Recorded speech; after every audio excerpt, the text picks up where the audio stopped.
Good afternoon. আচ্ছা, আমি একটি টমেটো চাটনি করে আপনাদের দেখাচ্ছি, ঠিক আছে? প্রথমে আমি 2 টেবিল স্পুন অয়েল নিয়েছি এবং সেটা প্রিহিটেড, এবং তার মধ্যে শুধু জিরে, সাদা জিরে একটু ফোড়নে দিয়েছি, ঠিক আছে? আর এখানে 4টে বড় টমেটো কুচো করে কাটা রয়েছে।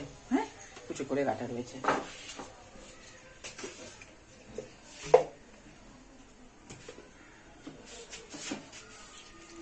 হয়েছে।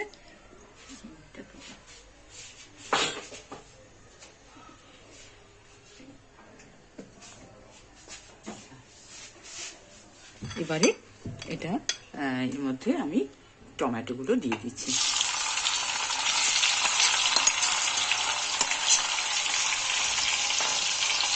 টমেটোর সাথে আমি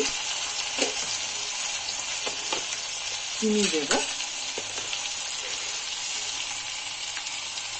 মোটামুটি আপনারা যদি বেশি মিষ্টি খেতে চান বেশি দেবেন।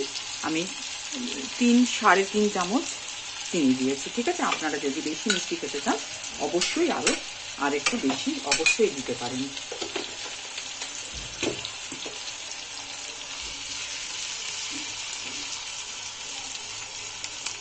আর আমি অল্প সল্ট দেব, এবং সল্টটাও আপনাদের ইচ্ছে মতন, আপনারা যদি না চান না দিতে পারেন।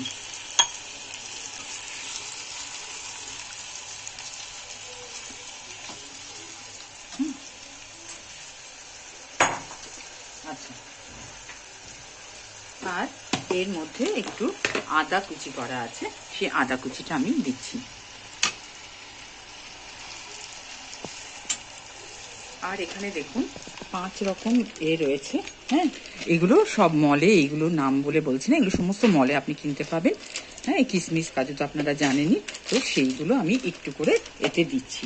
হ্যাঁ, চাটনিতে খুব অল্প অল্প করে আমি দেবো।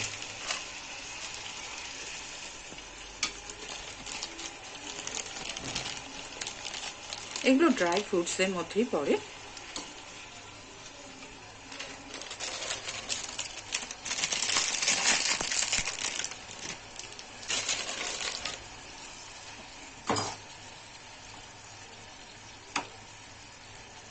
জলটুকু মরা পর্যন্ত অপেক্ষা, তার মধ্যেই এটা হয়ে যাবে।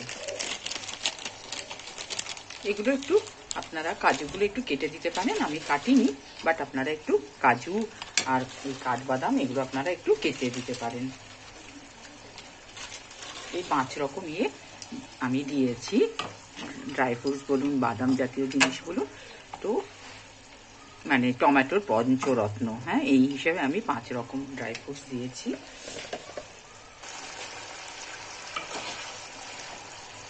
দেখুন, এর মধ্যে কিন্তু আমি একটু জল ব্যবহার করিনি, জল ব্যবহার করার প্রয়োজনও পড়েনি। দেখুন, চাটনিটা কিন্তু খুব সুন্দরভাবে হয়ে গেছে। এরপর এটা ঠান্ডা হলে আরো মাখো মাখো হবে, আপনাদেরকে আমি এতে করে দেখাচ্ছি। হ্যাঁ,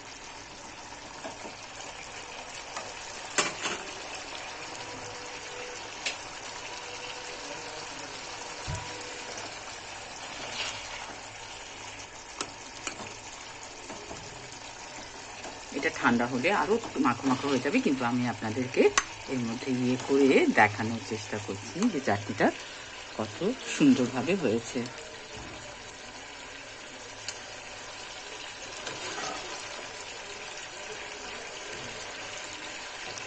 তবে আমি আপনাদের সবসময় বলে থাকি, যে কোনো রান্নায় একটু সময় দিলে তো অনেক সুন্দরভাবে করা যায়, ঠিক আছে? বাট তাও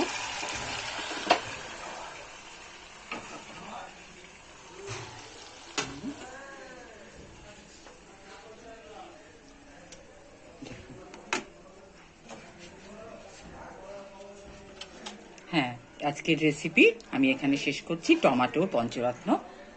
ঠিক আছে, ভালো থাকবেন।